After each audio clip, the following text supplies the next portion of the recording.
godobtayda way dhaqan yihiin gaasaskii qabay weli gaaf dugsoon bay hurdaan ganaaciyeweyntii godobtayda way dhaqan yihiin gaasaskii qabay weli gaaf dugsoon bay hurdaan ganaaciyeweyntii cabdiraxmaan xuseen guulwade oo shalay warbaahinta la hadlayay oo ku faanayay kuna dhaadanayay in ay gar iyo xaqba ahayd in la duqeeyo gobolladii waqooyi oo diyaarad iyo madfacba loo adeegsado iyo welibana qaabab kale oo aanu sheegin isagu laakiin tii ay damacsanaayeen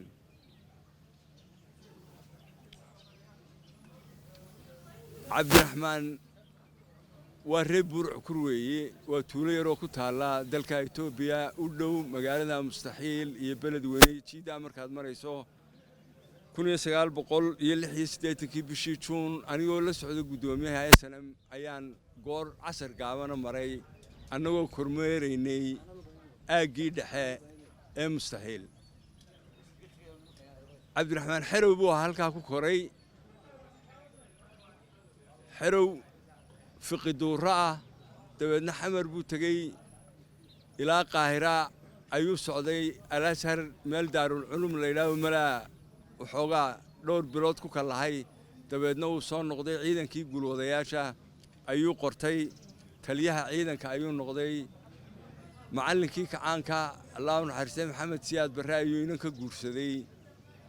saasoo odaygu sodog iyo madaxweyne iyo taliye ciidan iyo wax walba ugu noqday shalay markuu hadlayay cabdiraxmaan guulwade wuxuu ku hadlayay wixii dhabtii uu ahaa nidaamkii uu ka tirsanaa ee Maxamed Siyaad Barre ee 88kii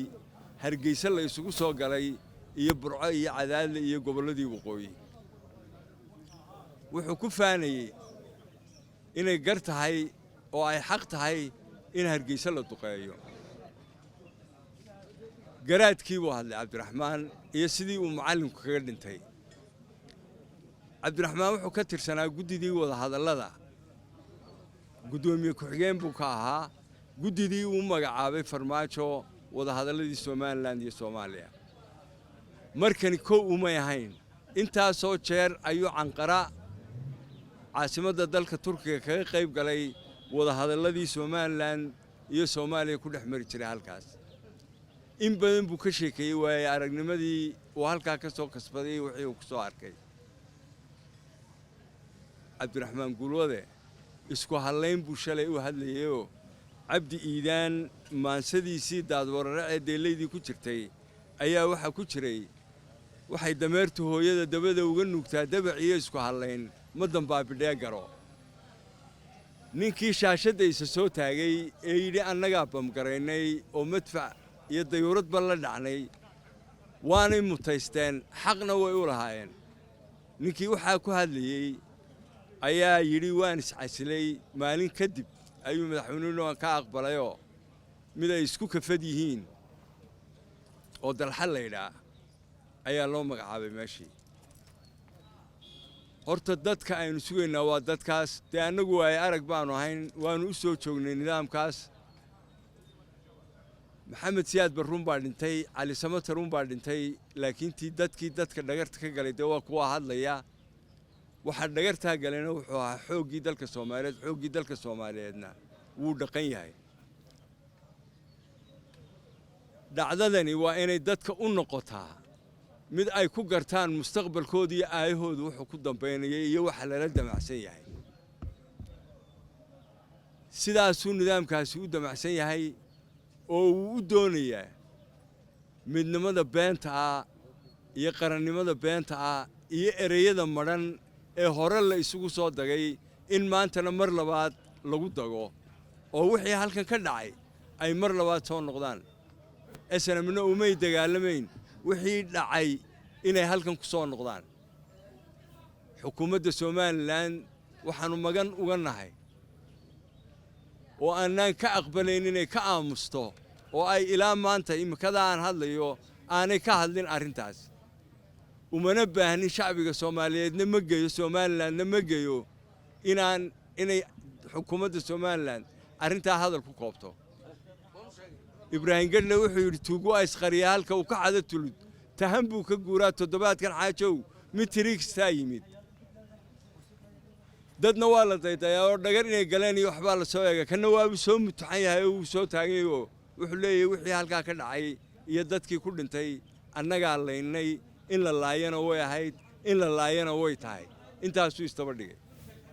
xukuumadda somalilan waxaan uga fadhinaa waxa kala gudboon inay ka yeesho annaga oo qaaxa joogna oo kabahayaga barkanna oo aan awood lahayn oo qori aakaaya sidana wixii aanu kabaha birta u gelinay annaga inay maanta noo hanjabaan annagoo dawladda oo dadkii haysana oo dibadii gudaba ku nool xaq ma ah mana qaadan karno shacbigana ma geeyo shacbigii tii la ogaa muxuu cabdiraxmaan annaga naga qaadi karaa shalay qaybtii 54aad baa timid dabkaa loo shiday 60aad baa timid dabkaa loo shiday 21aad baa la soo raray dabkaa loo shiday 77aad baa timid aniga idinla hadlayaa maxaabiistii 77aad meel bildaalay leeyahay ayaan ku maray anigoo wafdi ibraahim migaag wata la socda 26aad oo 3 gaas ka koobnayd koowaad labaad iyo saddexaad iyo 12aad oo cadaadlaya ayaa dabka loo shiday waxa maanta loogu hanjabay halkee laga keenaya nidaamka ogolaaday cabdiraxmaan guuloode istiqaalad baan ka aqbalay uga dhigay karbaash waliba istiqaaladu isoo goostay kun jeer cabdiraxmaan baa farmaajo ka fiican waayo waxa la yiraahdo wixii uu qabay oo dhan buu soo dhigay waxa iyo wax ka daran baa ummadan u yaala halkaas wax wada hadal oo ka furmayaana